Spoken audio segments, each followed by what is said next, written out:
puff me.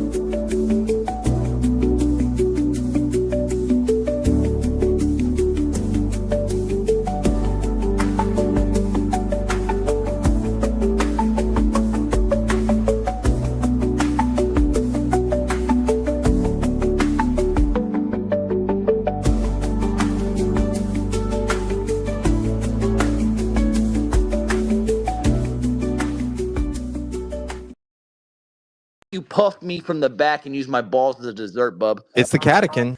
No. We're not doing that today. It was gluten-free. Yeah, no buns.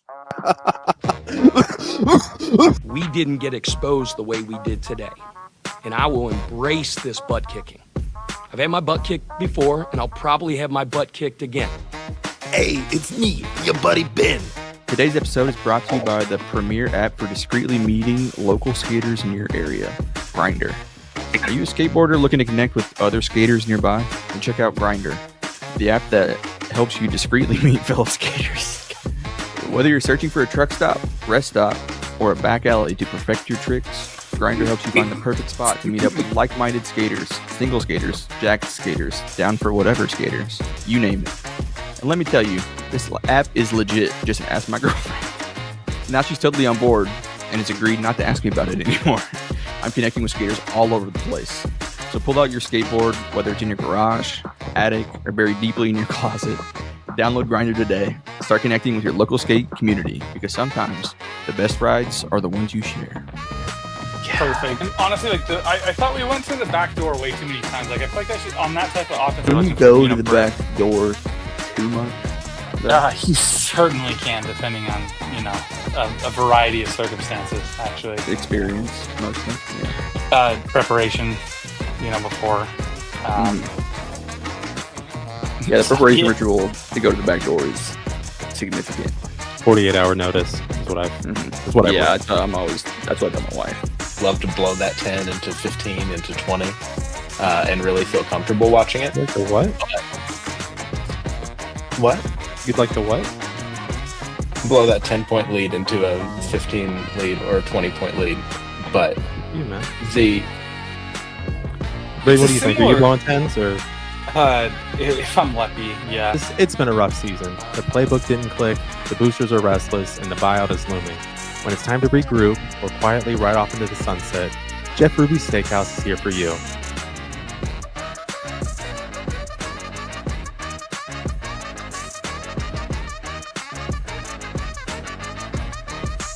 Another one.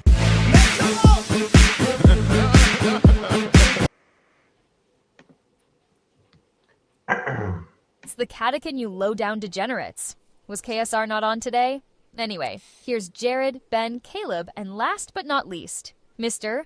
Under Your Bra from the state of Utah, a.k.a. Mr. NDA, a.k.a. the O.J. Simpson of podcasting, a.k.a. the Steve Ballmer of Jeffrey Dahmer's, Mr. Ongoing Investigation, and I swear to God, I'm turning state's witness, a.k.a. Aaron Hernandez in the streets, and Aaron Hernandez in the sheets, a.k.a. the fourth one, Brayden.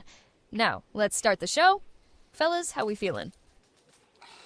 The fourth one out of three people that are on. How are you guys doing? Yeah, that's brutal, man. That's hilarious, though. The O.J. Simpson of podcasting's wild. Go ahead and expand on that. I don't know. It was lighted against you. I mean, any of us would have made it. Anyways, so we got TP going to Ole Miss. We got a bunch of stuff, fellas. It doesn't really move the needle for me, Travis Perry. Wish him the best. I don't know. I mean, Chris Beard was able to do a lot with Devin Askew, so I'm sure he'll be able to do the same with Travis Perry. Although Travis is much better than Devin, so it looks like they had. I saw a depth chart earlier, and it looks like Ole Miss has 5 guards now, but 4 of them are shooting guards. And whoever made this had TP listed as the top shooting guard. So curious to see how that all works out. I don't know if they're done. Let's see. Well, Vandy has all point guards. So. That's true. That's true. We And I think TP was down to Ole Miss and Vandy in the end there. So I thought it was Maryland too. Was that in consideration at all? I could have sworn it was I think it had been. I don't think it was one of those most last ones. recently. Right on. It is weird he transferred in school. Is that not a rule in basketball? Because I know in football, like that's a no. Like you can't transfer in conference, right? I think in football it only is in the second portal window, like in this spring window. And basketball only has one, so we don't have that rule. Seems dumb either way, but okay. There's no rules Yeah, it anymore. looks like they have 6 spots still open on Ole Miss, so they'll probably add some stuff. But they also only have one center who's 6'9" and one small forward. So definitely some pieces to add there. The roster looks kind of like what you'd expect from a first-year coach somewhere. Chris Beard going that's just defense. and then that's just not the case with Chris Beard. So I don't know what's going on. It is weird. Weren't they the oldest team in the country last year? One of them, they had like 12 seniors. I felt like Ole Miss did. At least that's what I heard when they were beating BYU in that game. The only like Ole Miss game I watched outside of the Kentucky one, which also wasn't great. So Yeah, yeah, it's possible. I think they had a ton of seniors, if I'm not mistaken. They were a really old team. See, D1 experience. On average, they were 3.48 years of D1 experience for third oldest. Okay, there you go. Yeah, they're way old. Kansas, Xavier, Ole Miss, Minnesota, Louisville, Memphis, Kentucky. Yeah. So That's all changing this year without fifth-year guys. Or without COVID year guys. starting their show with Travis Perry news. I don't know. It just happened, right? I mean, the biggest news of the week is, I mean, obviously that we're playing St. John's in the not champions, the CBS Sports Classic. Is that what it is? No. What is it then? Yeah, It's a CBS Sports Classic. Yeah. That's cool. I've never cared about the CBS Sports Classic really, because you can't just put classic in the title of something to make me care about it. But when the opponent's cool, like I like when we play North Carolina. Yeah. I'm much more St. John's than it would have been UCLA. So I very much cared about it the year that we just stunned UCLA 83-44, 2015. That was pretty fun. That was maybe my favorite of them. That was excellent. I don't think I've ever laughed harder in my life than I did consistently through that game. What a blast that was. And that whole season was awesome. We knew we were going to be good. We had just done the I guess that wasn't until December. Wow. We'd beaten the hell out of Kansas already. And a couple other big wins. But that was when I knew. Like at halftime, what was the halftime score of that game? It was 41-7, the half. Huh? 41-7. Yeah, that was a great year. But yeah, St. John, Patino versus Poe. People say like it's like long awaited. It's the second season, so spend it however you need to. But it's season 4. I don't know how many more seasons there'll be where you could even pull it off, though. You know what I mean? I wonder how long Patino will coach, and it feels like this is what it makes me think it's why they're doing it now, that he might be on the way out. Only because, and I've mentioned this before, coaches don't like coaching against their friends. Like really, they really don't, especially close ones, like these two are. So they must to put that aside and make that game. It makes me feel like it's probably going to be a one-off with Patino coaching. It seems that might be the case, but we'll see. I know you kind of made fun of the long-awaited people, but I guarantee there's somebody out there who's been begging for an Iona Utah Valley game at some point in the last decade. So Iona and BYU. It can be long-awaited. The other big scheduling news, we've got an exhibition against Purdue on October 24th. This is they changed the rules again. It used to be that your exhibitions had to be non-D1 teams, which is why we always played Kentucky Wesleyan or whoever. Then they changed it after COVID, so you could play Division I teams as long as the proceeds went to profit. And this is went to charity. And this is the went to profit. But this is the first year where they've gotten rid of that rule, and you can play other D1 teams in an exhibition. Not a silent scrimmage, but a real exhibition for profit. And so that's October 24th at Rupp. Don't know if we have a return the following year yet, but also that day we have Tennessee playing at Kroger Field, and we have Keeneland Open. So it's going to be a big day in Lexington. Purdue's going to be pretty good next year, right? Or at least they're projected to be. The top 3. I think so.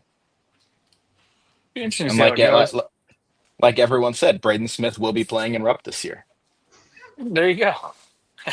Never a doubt. And Lamar Wilkerson actually also playing in Rupp this year. Yeah, Purdue's pretty loaded. They have 14 guys. Some bunch of big returning pieces. They're pretty old. Also some good transfer pieces and international pieces. So that'll be a lot of fun. I know some people have kind of said I hope that we tone down some of the strength of schedule stuff. I think that's a joke. I love this. Why would we tone it down in basketball? Football, I can understand not wanting to play everybody outside of tough conference schedule, but basketball, play everybody. Why? It's not going to hurt you. Would North Carolina make the tournament going 1-300 against Quad One? Right. But even more than that, just on a fundamental level, I want to see good competition. I want to see, especially if we think we have a good team that we're going to take a lot of pride in, I want to see how we measure up early. Yeah. And if we lose, we lose. I mean, this is an exhibition, but also it's a long season, even in the regular season, and you can take a couple losses to good teams. For sure. I mean, also, I don't think the SEC is going to be as good next year as it was this past year. So I like the balancing in the non-con versus SEC play. Yeah. And I look forward to the panic of the fan base when we lose by 6 to 8 points to Purdue in an exhibition game, and everyone starts freaking out. So I did see a lot of people saying they hope we don't show a lot of our offense and stuff, and I just feel like people get these things confused between football and there's not there's subtleties and stuff that you're not going to run, but they're just going to play basketball. It's going to be a pretty normal game. I don't think we're going to hide anything from the rest of the country. I keep seeing that. It's just bizarre to me. You run your offense or you don't. It's not football. I don't see the benefit in that. I mean, if you're not going to run your true offense, especially in basketball, if you're not going to run your true offense, then what are you really even doing this for? Usually, there was some NIL, anyways. So, but I've seen that a bunch. I just want to bring it up because I see people saying, "I hope he doesn't show all of his offense." It's he runs the center at the point of attack on the top of the key, and that guy's going to distribute, and there's going to be some back cuts, and there's going to be some double screens, and there's going to be. I mean, it's the same offense all the time. It's not a secret what Mark Pope runs. I think that was UNC fans' excuse last year. They were so bad all season long because Hubert didn't want to reveal any of his offense until the tournament. And of course, it worked for them. They snuck in and didn't win. So if only they'd shown a little bit more of their offense. Oh, God. If only they'd showed. Yeah. Oh, guys, big news. What? You got a super chat. I can't see it. Shout out to Stats for the super. Thanks, Sassafras. Yeah. Now we're only a few $100s in the hole now. With the 99 cent there, we do appreciate it. It does say message retracted though, so I wonder what it said. But thank you. Okay, let's hit up the chat. Where are we at? I'm not allowed to look at the chat, so I don't even have it up. I just sit here and look at the camera. I'm looking on YouTube. I got to go to our actual page here to pull it up. Oh goodness, where are we? While you do that, a couple more news items. They've announced the NBA Combine invitee list and the G League Combine invitee list. So both Brea and Owe are going to the NBA Combine, which is huge. Especially for Kobe, I think we all still assume Otega's coming back. Get some feedback, see what this level of competition's like at the Combine. But we think he'll be back. But for Brea to get an invite, that's huge. I know he's got big NBA dreams, and certainly wish him well. G League Combine is a couple days earlier, and in fact, they usually take a handful of the guys that get invited to that and perform really well, and invite them to the NBA Combine after. But Amari got invited to that, which is huge. I think, some NBA team's going to take a flyer on him and be thrilled because he's just a monster. And Jalen Lowe also got invited to that. And just like OA, I think that his father has said that the goal, the plan, the expectation is to play for Kentucky next year. But again, just getting that feedback, getting your name out there, and letting some scouts see what you can do is never a bad thing. And the nice thing about one of the benefits of this NIL situation is that like we're going to pay more than a two-way contract or like a low-end draft pick type contract. So where the guy, because getting drafted and getting to the G League, it would be a bigger deal before. Now you're going to make more at Kentucky. You probably raise your profile a little bit. So I think, I'd be stunned if Otega's not back. I mean, there's a few things. He's a really good player, but I don't know that he's NBA ready yet. He's probably out of the top 100. What do they say, like 70 through 77, somewhere in there. He's a great player. I mean, there's no doubt about it. But I do think he'll be back and have a really good year this year. So it's cool that he got the invite, though. I think that's really invaluable experience you're going to get there. Him and I hope Kobe shares it up as well, and that Amari gets an invite. I think some of the G League guys, if they perform well, they get an invite to the actual combine, if I'm not mistaken. They intentionally do the G League combine first, with just a couple of days in between. So I want to say last year they only pulled like 2 or 3. From the G League combine to the NBA combine, but it's getting invited there is an opportunity, right? Like it's I don't know how many people thought him coming out of Drexel would have this opportunity, and so it's great that he got to show out this year, show off how much of a beast he is, and I think, I mean, obviously he'd be a top pick if he could shoot or if he had a right hand. But I mean, honestly, there are some flaws to his game, but there's also a lot he does really, really at a high level, and I think that scouts will see that. I hope he gets a chance because he's been one of my favorite players to watch in a while. I think he distributes the ball well enough. He'll get a look somewhere. I bet he lands a two-way. Honestly, I've seen guys get two ways and work their way. He's got NBA skills for sure. I think that Kobe has an opportunity to do the same thing with his shooting. Just because that is so, it's like a guy, there's certain guys, if they played 10 years later, like, they'd have an opportunity in today's game. And I think Kobe's playing at the right time for the NBA to have where he has an NBA level skill. It is the 3-ball. And, he did improve a lot of different ways. And it shows, and that combine invite's got to be a culmination of a lot of hard, it's got to feel really good for him to get recognized like that and to get this opportunity. So I'm really excited for Kobe for sure. Kobe feels like one of these GMs is just going to fall in love with the idea of just having a guy who can shoot like that. Like he does have a real path. I know I'm biased, but he reminds me a lot of Sam Merrill, and Sam Merrill is not thought of as a two-way guy. Now he's starting for the Cavs, and in a way where he is playing both ways. And they're similar players where it's like that shot's like gravy, but they've improved. Like, you know what I mean? So I think that he's got a real shot. I do. I mean, Sam was the 60th pick, the last pick in the draft, and is now starting for the number 1 seed in the East. So. He's a career almost 44% shooter on 730 attempts. Yeah, it's a track record for sure. Yeah. All right, we'll take it to the chat here. Peanut Butter Posse says that'll be the craziest exhibition game in the history of sports. I mean, as far as college basketball goes, we did have Arkansas, Kansas last year. So what was the one Arkansas with? Okay. They've actually done a couple in the past couple of years when they could do these for charity. They've had a couple pretty high profile exhibitions, and I think Purdue has done a bunch. I think Painter wants to send his guys on the road in a big matchup early. He did it against Musk's Arkansas team. Yeah, which is why I said I don't know if we're going to do a return trip. A couple people said, "Oh, does that mean we're coming to Mackey?" And Purdue fans said, "We don't know. I mean, he seems to like to go on the road every year." So it's kind of hardcore. It's great that we get that in Rupp. That's going to be awesome. It's great for our show personally. So yeah, happy to see that. Lando says we want all the smoke. Sass says for sure. Can't play cupcakes all season. Agree with all these. If you want to be the best, you got to beat the best. It's just like what Flair said, right? Yeah, he did. He sure did. I'm pretty much all caught up there. I mean, ultimately, a pretty slow news week. We just wanted to get on and hang out. Brady, it is going to be slow going. Huh? You were super early to the 1v100 man versus gorilla. I think I laughed about that to real tears for like 45 minutes that morning, and I couldn't think of anything else. I was distracted that whole episode, so I was like thrilled to bring it up. So I was a little bummed we didn't, get to it more. But Tubi's making a movie about it, so that'll be fun. Are they really? Genuinely, they really are. I don't know. The Tubi classic, man. Right up there with Sharknado.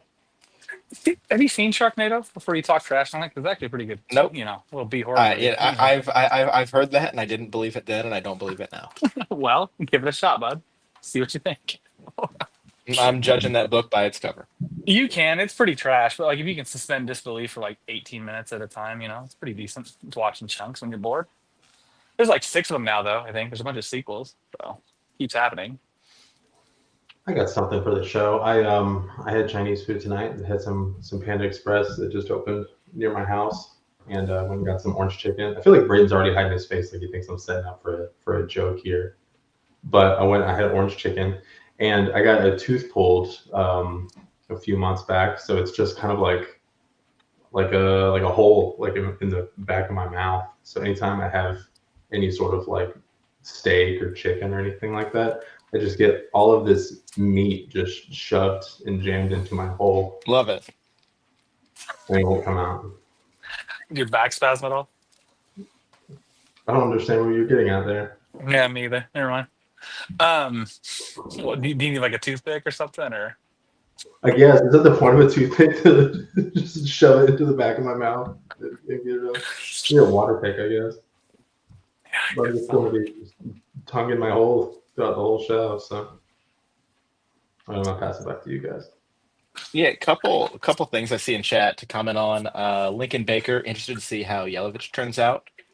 So they played today. They're in the ABA playoffs, and he had 10 points, 7 boards, 2 assists, I think 2 steals and a block. They lost, but I saw someone said later that it looks like they're going to keep playing. The earliest they'd be out is the 19th. So it looks like you have to pay to stream, maybe like $10 to stream all of the ABA League games. But if you're interested to see how he turns out, you could be watching him now. My phone, it was kind of cool. My phone just popped up and said, "Hey, do you care about this game that's starting at 1:30?" And I was like, "What is it?" And it's like, "Well, it's Mega Super Bet." Like, oh yeah, I guess I will follow that. What's his role supposed to be like? Do you know? Like, what kind of? I mean, I don't really know a ton about the kid. He's just a Euro guy, right? That's pretty decent. Yeah. I think Andrew Carr was the comp. Okay, well, maybe more athletic, but a little less able to play the 5. I think that's what I saw. Doesn't look like he passes. His passes look nice. He's not an assist monster, but I think he, as one of the younger players, leads that league in rebounds. So that's encouraging. Yeah, Grant Nelson athleticism, I think. Thanks, Lindo. Oh, gross. If you want a little peek behind the curtain here, my wife came through about 10 minutes ago and put a whole bunch of like laundry baskets in the room because she said it's echoey, my audio. And I was like, that's weird because I've been doing the show from this room and I haven't had an echo problem. And then I realized that we've been on for 20 minutes now and my mic's not plugged in and it's using my webcam. So I was gonna say you do sound a little different. All right. Yeah. So 1 second. Cosmetic mic. Your webcam's mic's pretty solid though, if that's the case. I mean, I thought you just had a little bit of an echo, but Mackenzie Curry asked if there are any extensions with assistants other than McLean. First, huge shout out to McLean. Happy he got that. It looks like a huge raise from like 150 grand to 400 grand a year. I think he killed it this year. Apparently he was working with the bigs, really helped with the BG development, getting Amari to perform the way he was. So that's awesome. The players seem to love him. I think we added on another 2 years, but he and Fox were both on a 1-year deal. So his contract was up. Haven't heard anything about Fox yet, but still see him out on the recruiting trail.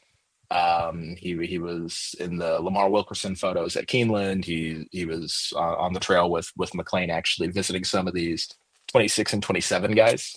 So I think the expectation is he'll be back. Haven't heard anything about the extension though.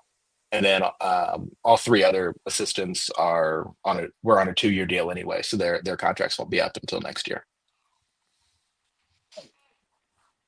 All cool stuff. I mean, Mark Fox feels like he's gonna get probably another head coaching gig, probably at a smaller school, maybe like a Utah State or something. Okay, a couple things about this. Number one, Mark Fox is responsible for the loudest moment in Utah State Spectrum history, so there's that. You're welcome. He said crowds don't matter at all, and he would never call a timeout. And I'll link it in the description, but he called a timeout eventually. So, attaboy, Mark. Appreciate you, big guy. A question for Braden in the chat. Oh, God. What? Oh, my God. Yeah, for sure. No, I don't soak, buddy. I just, no soaking. It's a wild question, guys. You know, they asked that, not me, and that's just that's like the dumbest. There's so much shit you can talk on BYU. Like soaking, like the dumbest one. I hate that. That's what sticks. Like there's so many better things we can make fun of them for, other than something that doesn't happen that often. Look up Super Dates if you're interested in Mormon, fun culture. Look that up, folks. It's a lot more real than soaking. Anyway, I mean, now I'm curious, and we'll be looking that up later. Yeah. As you should. Vegas annulments, loopholes around God, stuff like that. Oh, fun. God really, I think God really likes those, right? He's big on technicalities, I bet. Yeah, exactly. Google AI overview says in the context of relationships, a super date is often used to describe a memorable, exciting, or unique date that goes above and beyond the ordinary. Thanks, Google. That still describes it, just not very detailed wise. It can refer to a date that is particularly romantic, adventurous, or involves another unique experience or activity. Love it. We are so far away from... That's a super date. Type in BYU Super Date and see what happens. No, I'll not do that here. I think I've only ever super dated, guys. So, how many times have you been married and annulled within the same night? Just the one, not the annulled. I'm gonna stop talking. My wife watches this show. Oh, boys. The chat is not chill right now at all. We are losing the plot. That's okay. I can't see the chat anyways. It doesn't matter. So I'm just kidding. I don't want to watch it later and feel bad about myself. Please don't say mean things. Thank you, Otis. You think Mark Pope adds any new transfers? If so, who would they be? He said he's looking for a 15th guy. I got a red shirt, right? Like that's the last slot. If I'm not mistaken, they wouldn't be looking for one more guy. Am I wrong? Well, if we need a 15th guy, we also need a 13th and 14th. I thought that's what he said. We had one more guy he's looking at. Is what I thought. But no, I think we may add one or two. But I think people are going to don't get your hopes up. I mean, like if it's not going to be a name that you know, because if you know their name, they're probably not going to take a 13th man role. Right. And I have my hopes up for Braden Hawthorne, and I think that's a pipe dream. I think he's too good to take the role that we'll have available, but Mark Pope proved me wrong. Pretty much radio silence from that recruiting news, right? Like I don't know if there's even really been any updates on that. Yeah, it seems like right now staff's kind of full steam ahead on 26 and 27 guys, which is great. The grassroots EYBL and 3 SSB and Pro 16 are all just getting going. I think they've had the first session of each. 3 SSB may have had their second session. They've done a ton of in-home visits that I've been trying to keep track of. A couple new names that we hadn't heard from their initial reach outs early last year. At some point I'll share a spreadsheet I've been keeping. Just need to make some tweaks to it and get it in a place that it's pleasant to look at. Oh yeah. We get a Lincoln says, I think Jasper and Colin are going to be deadly, and the Iverson highlights got him hyped. I mean, yeah. I mean, Jasper looked good from the clips I saw of the Iverson Classic. I think he still feels underrated to me. A little bit. Looks like he went 6 of 13, 3 of 8 from 3, hit both free throws, 5 boards. 17 points, 4 assists, 1 steal. That's pretty good. I don't know that they played defense. The final score was 164 to 151. which is always kind of a question mark in these All-Star games, but certainly looked great in the highlights I saw. I didn't watch the game. I mean, it's impossible to really gather much from those anyways. It's just like, oh, his shot looks good. Oh, that's a fun highlight, but it's not like real basketball. Right. The Divine guy from Miami, definitely a name that got thrown out maybe in this role, but I don't know. I think someone said that he may be looking elsewhere. Also, maybe have some transcript issues. I know that's an issue sometimes that we have with our admissions office. Probably not a grades thing, but you know, who knows? Transferable credits and stuff. Yeah, it can be a big deal. I'm familiar with this name, but Otis says I like to see him get George Kimell III. He looks pretty good from EKU.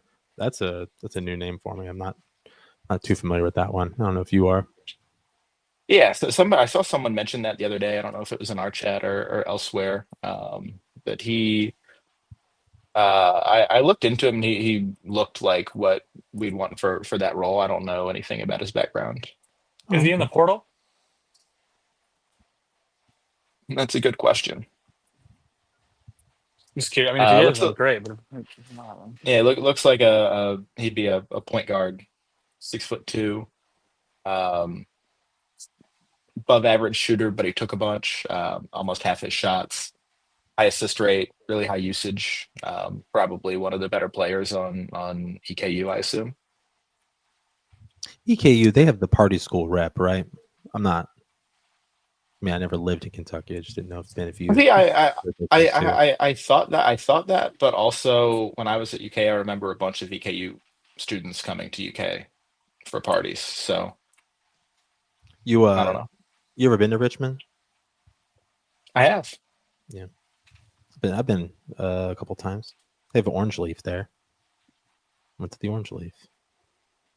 It's an incredibly boring anecdote. Let's move on. That was back when it was like, I think Calipari, when he went to like Kentucky, like the first like year or two, he I think he like owned a bunch of Orange Leafs around Kentucky. And he did. Yeah, he did. And Kimell is in the portal.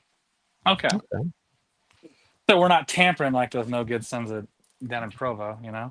Just like everyone seems to finally have caught on to that. So I'm just kidding. They're probably tampering at the appropriate rate, just like everybody else. Otis also mentions Ryan Forrest, who I think he's definitely his analytics aren't great either. And like I said, I think for this role, that's probably what you're going to find.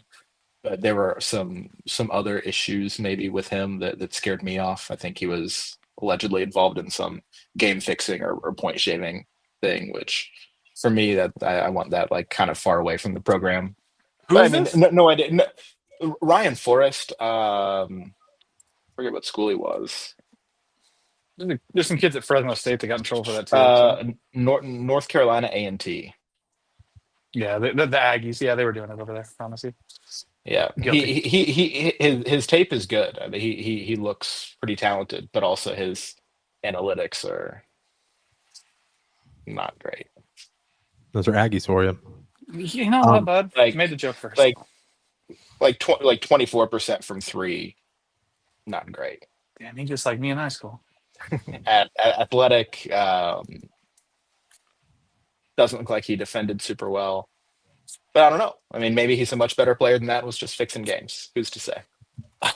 I'm out on Forrest because we watch the SEC network too much, and one of our dumbass announcers is going to make a run Forrest run. Oh yeah. First transition opportunity that there is. And I just won't be able to take it. So I really don't want him just for that reason alone. That's fun. Peanut Butter Posse throwing some other names that I have never heard of that also look like things I want to pronounce in my head before I try saying them to make sure it isn't a funny name. I feel like we're about to get Wyans Hog so hard right now. That looks like a name that, and I'm not even going to dare try to pronounce it, that if I were just reading through a menu that I would just skip right over that. It looks like a dish that I'm not brave enough to try. No, it's got too many onions. I'll tell you that right now. If you've never heard of him, Ben, I have nothing. I don't even know if they're a real person, honestly. Starting to question if he's messing with us. I do. I mean, I'm happy with our €1 guy. I would have liked the Super Mario guy that we were all, hyped on about a month ago, but it looks like that ship has sailed, and we never were really on it in the first place. But I think we're done up on Euro guys. I can't imagine us wanting one where the juice would be worth the squeeze. Yeah. Well, and that's I disagree with that a little bit, because I think that, and that's one of the reasons I wanted Travis Perry to stay so badly, because last year I assumed that Travis Perry was like our 5th option at point guard, right? If you assume that you've got Butler and Kerr ahead of him, obviously Jackson Robinson, probably someone you'd rather be handling the ball, and then Colin Chandler, depending on how he came back from his mission trip. Well, Colin wasn't quite ready. And then Jackson and Kerr had season-ending injuries, and Lamont was out for a huge chunk of time. So we ended up with Travis. Well, this season we have Lowe and Aberdeen and Jasper and Colin Chandler, and then you have the same amount of guard depth, and that's an area that really hurt us last year. Presumably, we don't have that many injuries to one position, knock on wood, again. I mean, that was really an insane set of circumstances that led to us playing Travis Perry as much as we did. But also, I'd like to have a body there. People say, "Man, you're not going to have that happen," but we just watched it happen. So I'd like somebody. It'd been nice to keep TP for sure. It's the same issue we had last year. We were trying to add a 13th piece. For a while. It was Will Riley, then it was Jeremiah Fears, and obviously what they wanted was more than we could offer, and of course, good for them. They both had good seasons wherever they ended up, but in like starting roles, not in 13th man roles, not even reserve roles, but right. Like out of the rotation, bench rider almost. We get a Or Ashkenazi. I'm out on Or Ashkenazi. The more I looked into him, and even people whose opinion I trust more than my own of ball knowers, when it looked like we were out on Ashkenazi, we're basically being like, good, that's for the best. So I like the team though. All in all, it's a top 5 roster. It's gonna see if we can keep it healthy and keep it together. But biggest recruit right now is Otega Owe. A lot of people, sure. I'd be stunned if he didn't come back. It'd be shocking to me. Agree. I think he'll be back. Obviously, it would be awesome for the program and for him if he was able to go pro this year. It'd be tough for us next year, but you've got to think, in the same way we were waiting on Jackson Robinson last year, that May 28th early entry withdrawal deadline for the NBA. There's going to be guys that pull out, and we had in our heads guys we wanted if Jackson stayed in the draft. And Jameer Watkins was one, Jalen Wells was one. I think he ended up staying in too. But there's going to be guys that don't stay in the draft.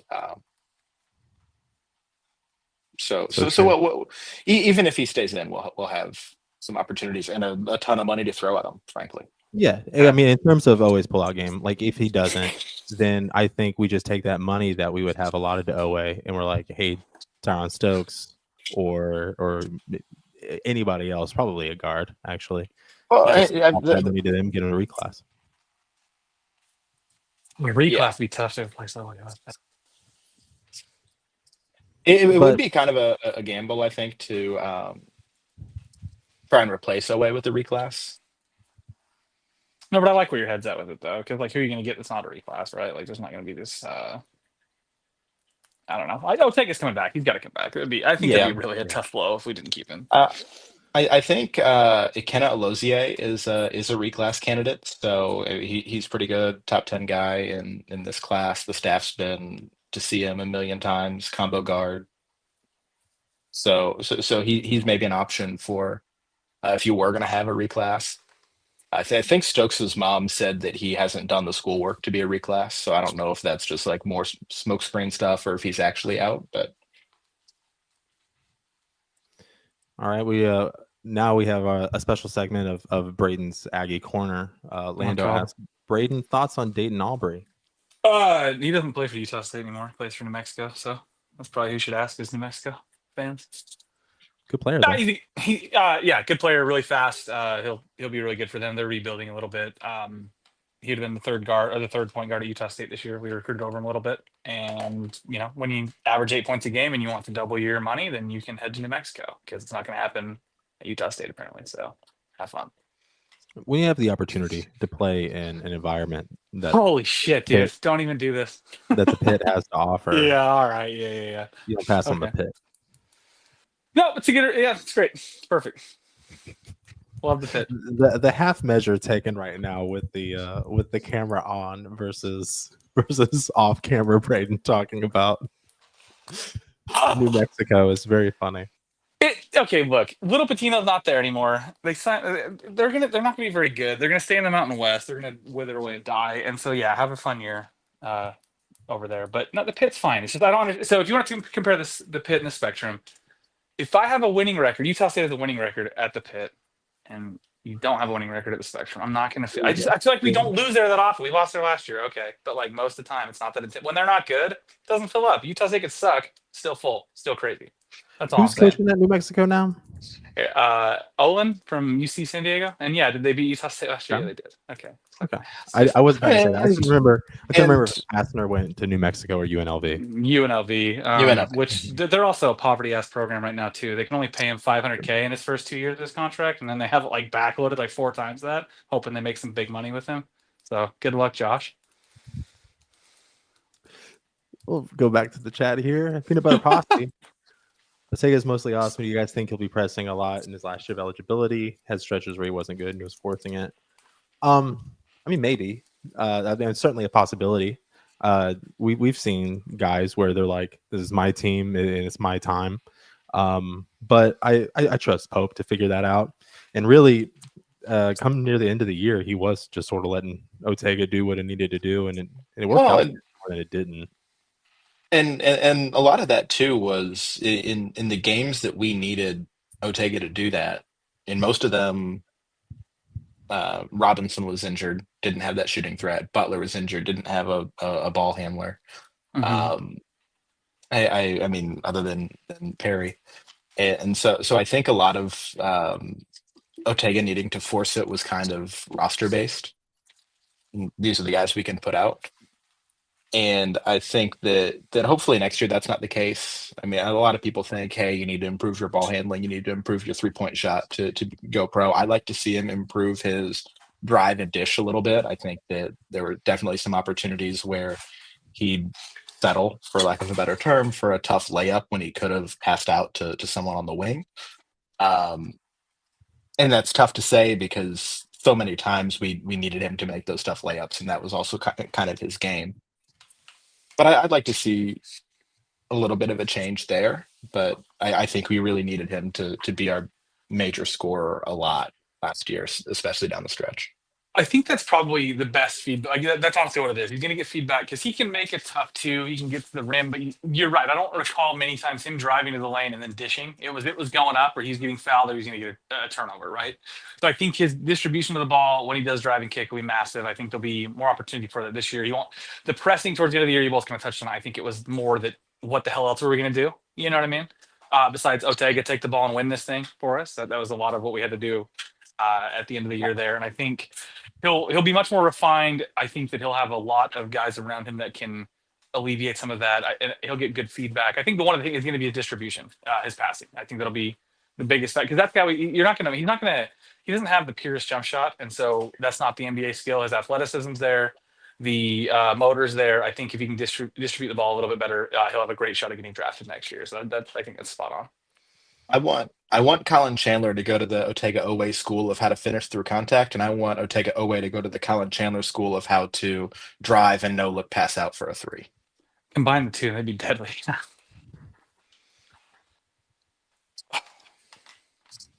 Peanut Butter Posse also asked, do we have the guys on the perimeter to create space inside? I'm not sure I understand the question entirely. I may be dumb. Probably because we don't have a Brea replacement that shoots 40% last year and wants to transfer in. I mean, you can have guys that shoot what did Lowe shoot? Like 30%, 33% from three. We have a bunch of guys that shot like mid 30s. Right, or what's that? Lowe was like 26 last year. Okay, 26. But the 35 his freshman year. Sure. Last year he was on a really bad Pitt team, though. I mean, Pitt had nobody last year. A lot of the shots were really forced. I mean, you could look at BG and say he shot. I mean, welcome back, BG. I'm glad you're here. But also, we watched your 10 uncontested threes, and it was something. But he shot like 35%. So, anyways, the point is, I think we have the guys for the spacing. The system's going to create more spacing than anything. If we have the guys to distribute, I think our biggest thing is going to be our center distributing the ball at the top of the key. Guys, I think they'll be in positions to make shots. He wants, you saw Lamar Butler's never a 3-point shooter. What did he go 6 for 6 against Louisville?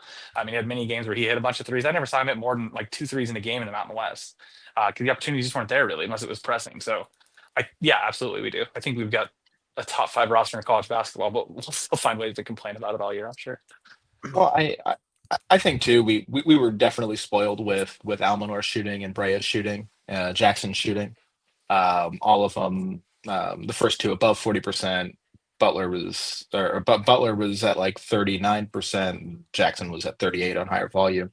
That was really good, but you don't need that necessarily to create space. Like if you look at Florida last year, they didn't have spacing issues, and they were Clayton on major volume was 39%, then 35, 32, 20, 36, 34, 35, 34. So as long as you're respectable. And they can't just leave you wide open on the perimeter. I think that you've effectively created the space that you need. You have to guard Kobe Brea more tightly than you would a 35% shooter, but you're also not going to leave a 35% shooter wide open because they'll hit one in your face. So.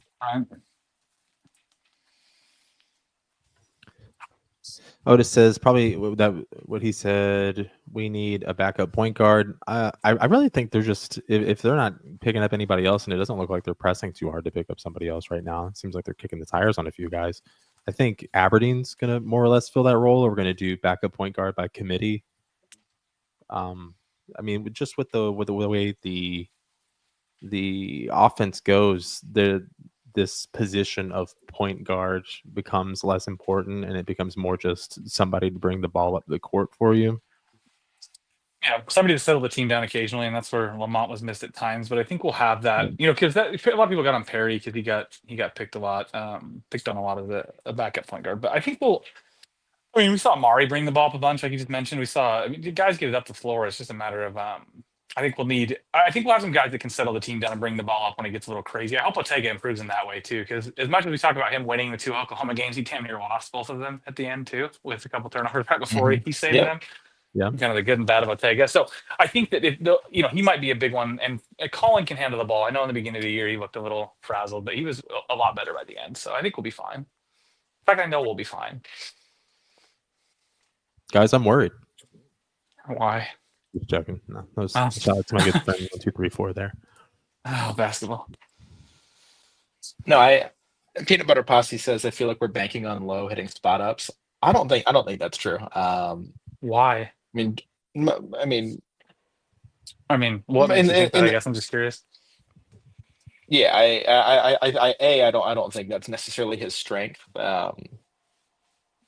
But also, I don't think we're relying on it. Like I said, if you go back and look at Florida's roster, they won a championship without an elite level shooter, and I don't feel like that's what we're missing. I feel like if I was just going to add anything, I'd like Otis said, I'd add another just flyer backup point guard. I think Pope said, maybe someone in a redshirt position or someone who is in their last year and just wants to come and be involved in the team. Yeah, put that jersey on. Yeah. So if the backup point guard position, it's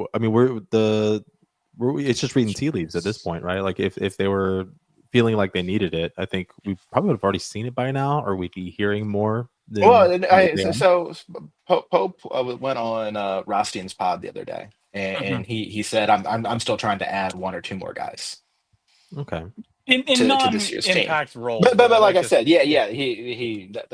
that's when he said redshirt roles, fifth-year guys.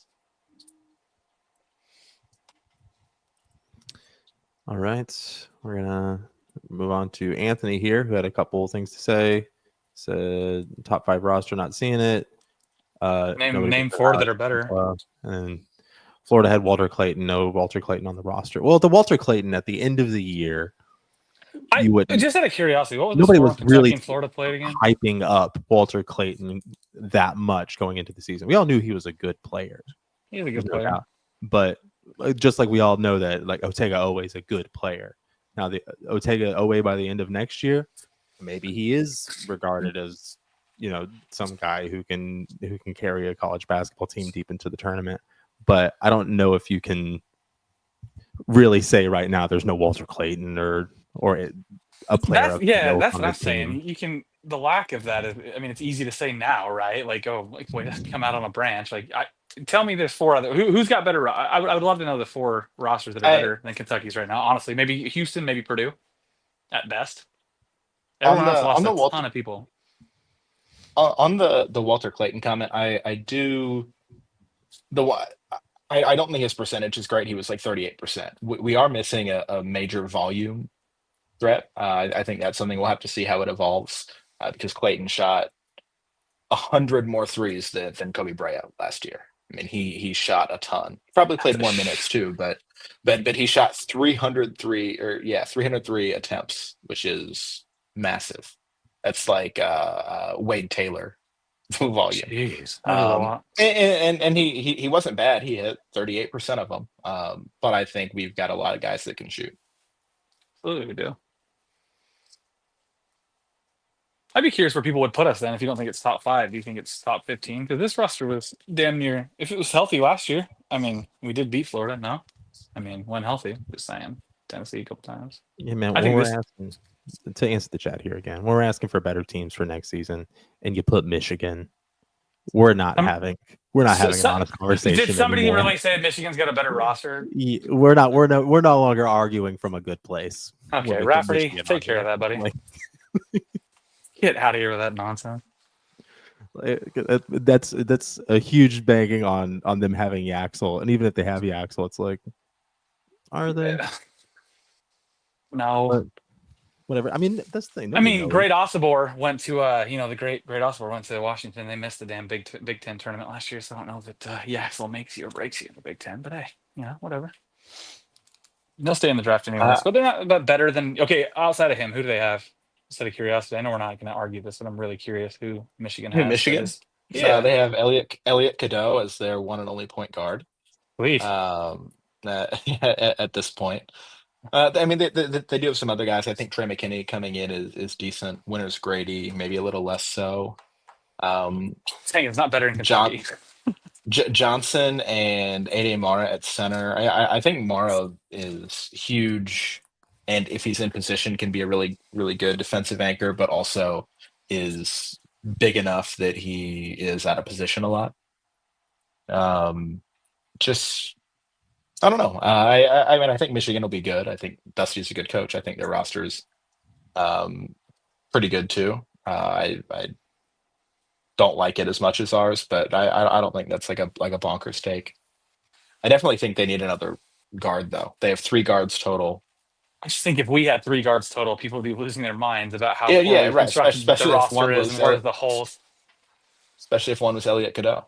Yeah, but they're better than Kentucky probably. So, just kidding. Whoever said that, love you. Thanks for watching. But you're awesome. For everybody that is watching, please like and subscribe to the stream. We really appreciate it. Just glad they didn't say BYU because I swear to God. He did say Arkansas, so we're not. I think Arkansas will probably be pretty good next year. So I think BYU probably pretty good next year. Unfortunately, it's somewhat frustrating that Arkansas isn't having the issue with guys just bolting early that we always had under Cal. And in any year here under Cal, Billy Richmond is 100% a guy that puts his name in and goes, even with, regardless of what the draft grade says. And he didn't even put his name in this year. DJ Wagner thought he was for sure gone. he's coming back and apparently willing to take a bench role behind Acuff. That's crazy. They have a couple weird pieces. I think the Kareem, don't even know how to say his last name, Artail, is kind of an odd ad. Maybe he'll be good. Nick Pringle don't love, but Malik Ewan I think is pretty good. But their freshmen, of course, are going to be good. Although I saw in the Iverson thing, Acuff had the most field goals attempted in a game yet again. Not sure he knows that he doesn't have to do that in every game. And I'm choosing to ignore his 11 assists because that doesn't fit my narrative. Naturally. Naturally.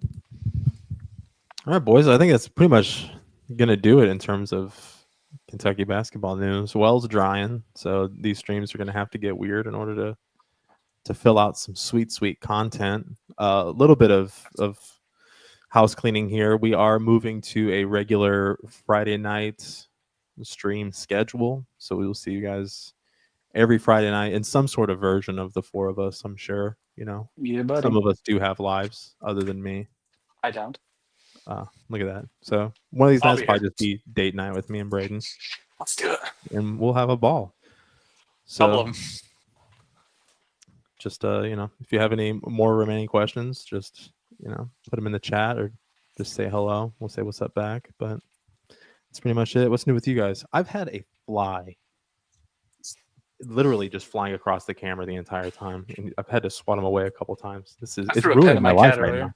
Between the fly and the microphone issues and all the meat stuffed in my hole, I'm not having a night. What's new with you guys? Nothing at all. Very A cool. lot guys. of Oblivion Remastered for me. I was gonna start it because I haven't played that game since high school, but I downloaded it on my Xbox. I just haven't played it yet. It's on Game Pass, so I probably get to. Is it buggy, as they say? Oh, we don't have to talk about this right now, but like, I don't think it's so buggy. I think performance is lacking in some places, but I've seen clips of other people playing with a better computer than I have, and it looks great. So probably your mileage may vary there. All right, everybody. Well, thank you for joining the Catechin. For Jared, for Braden, for Ben, and for Caleb, always in our hearts. See you Friday, and go Cats. Go Cats.